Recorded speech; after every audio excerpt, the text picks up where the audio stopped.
More than 6 million RT-PCR, RTK antigen screening tests done.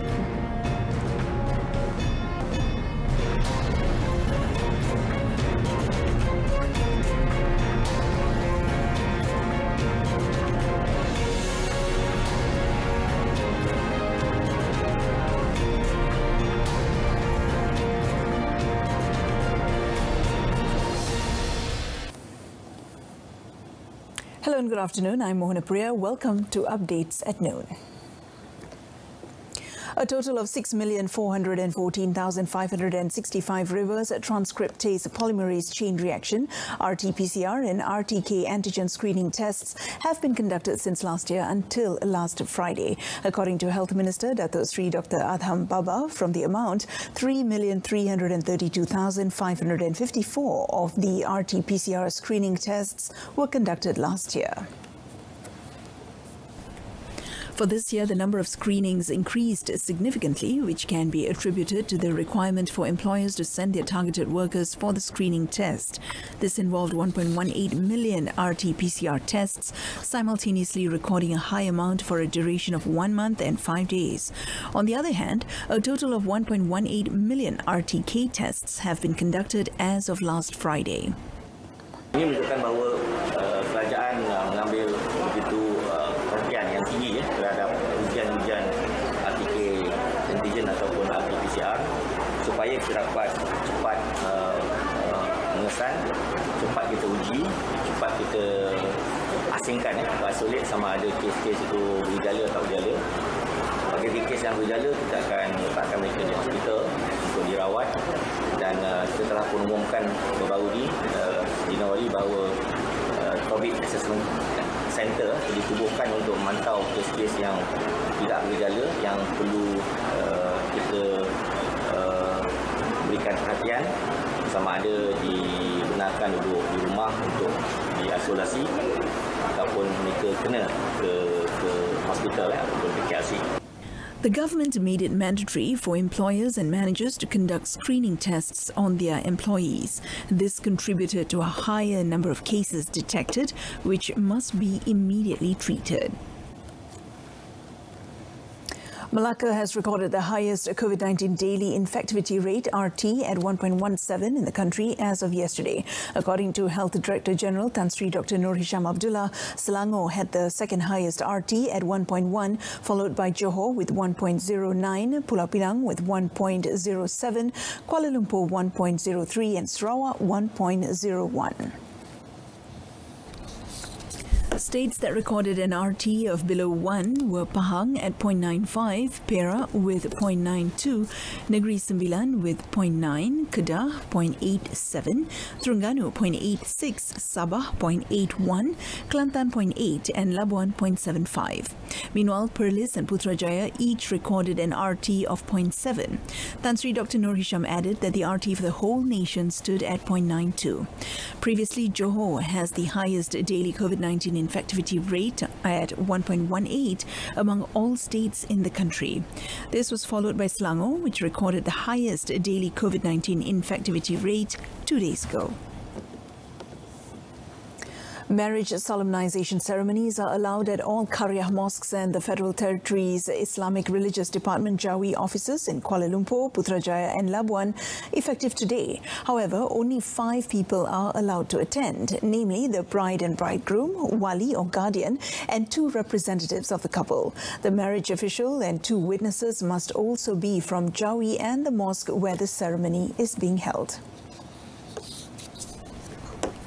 The bride and bridegroom and the guardians are required to undergo swab test before the ceremony. Furthermore, only 1 photographer is allowed to attend the ceremony and must comply with the standard operating procedures stipulated, and the solemnization must be done within 20 minutes. In addition, formal handshake between the marriage official and the bridegroom, as well as those attending the ceremony, is not allowed, and the 1 meter physical distancing must also be constantly observed. Other rituals, such as the purge of ablution and wearing of the wedding rings, are also not allowed. Only dowry and related documents are allowed in the area, which must be sanitized before and after the ceremony.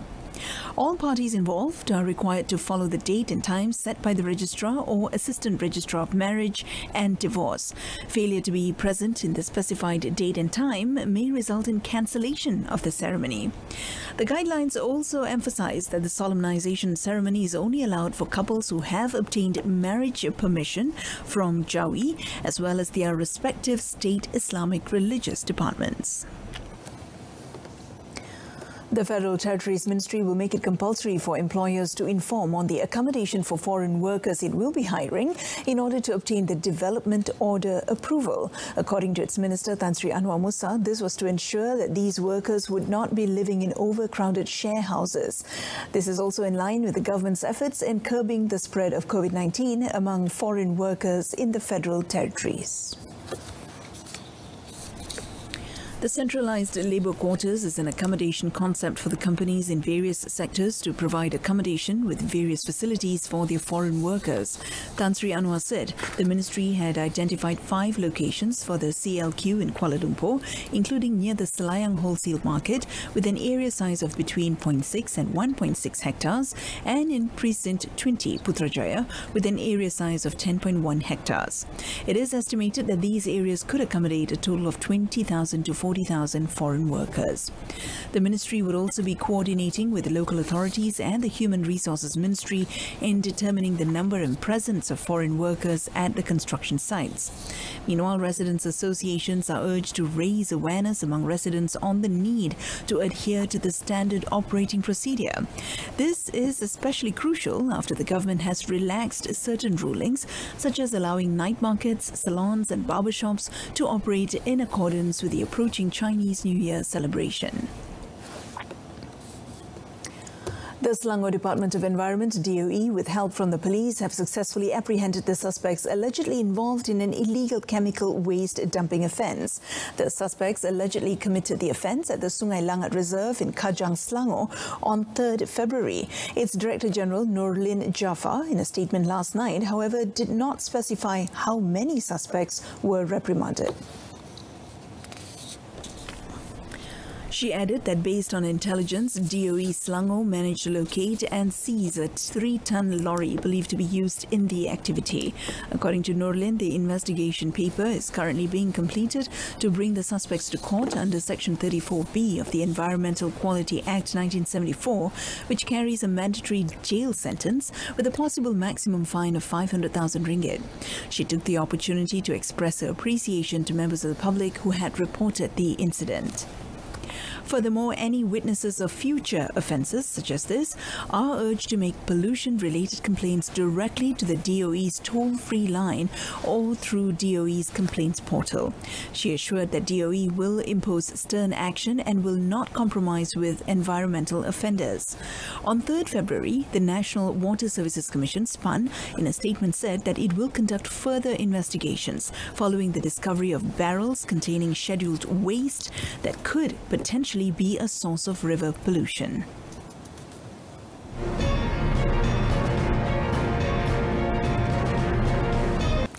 The Youth and Sports Ministry, KBS, is optimistic that the Rakan Muda Sports Bubble Volunteers, SBV, will expedite the resumption of sports and recreation activities. According to its Minister, Datuk Sri Rizal American 9 Americans, several new mechanisms have been devised, including appointing an SBV responsible for ensuring that the compliance towards standard operating procedures during sports activities. Furthermore, these SBVs are to act as COVID-19 awareness program advocates through the concept of community empowerment.